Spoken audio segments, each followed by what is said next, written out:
Alright, so we're starting off with the I-beam anvil, and I wrapped it in chains because when I was testing it out and checking the noise levels, all of my neighbors came out. So I'm not doing any welding because I'm assuming that as a beginner, an ultra beginner, you may not have access to a welder, so I want to show it as it sits.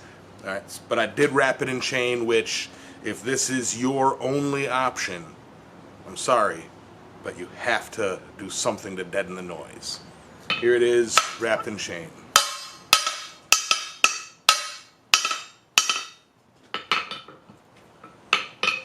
Alright. On the edge.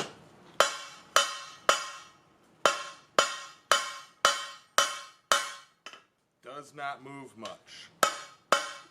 At all. On the center webbing, it kind of does.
So as you see, the outside edge, the edges, don't really do much. But that center webbing is where the mass is. So what you can do if you do have a welder is weld in additional webbing, additional support between it. But after going through all that work, you may as well just use something like a sledgehammer head or go find a chunk of steel, or weld all the steel together into one big cube. I'm going to stop using this and switch over to the next one, because that's really loud. I've actually quieted it down in editing because it is really loud. So, yeah. The I-beam. Alright, now, the hated Harbor Freight. Very accessible to most new beginners. The small 55-pound cast iron anvil, what is commonly called a boat anchor. I started with this. I know several people who have started with this. It is a cheap alternative, a cheap way to get started.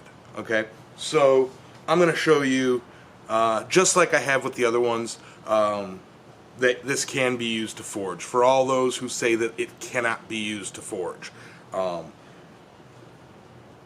Sure, it's not as efficient as a big anvil, but it definitely will get the job done. I've seen a lot of things get made on these. Alright, same as the other ones, tapering and rounding.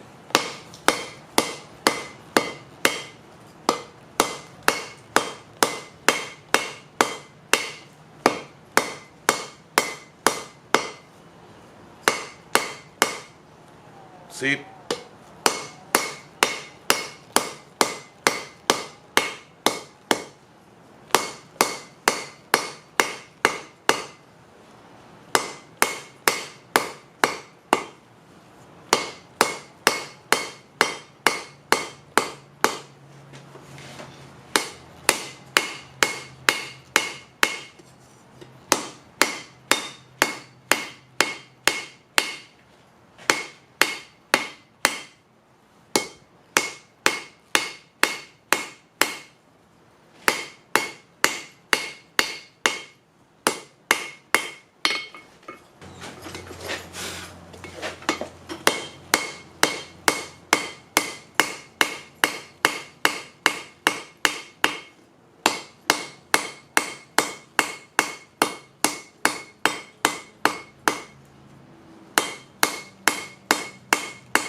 Now remember, you're an ultra beginner. Your question isn't, can I forge awesome, ridiculous things? You know, your question is, how can I get started? You know, it's not, now that I have it, what can I do with it? It's, how do I get started? And chances are you're not wanting to spend hundreds, if not thousands, to get started. And if that's you, not wanting to spend hundreds and thousands to get started, or hundreds or thousands, pick one of these up. A lot of smiths have started with this anvil. Sure, it's not the best. Sure, it's cheap, Chinese-made junk. But if it's all you have available, don't let anybody tell you it won't work. It works.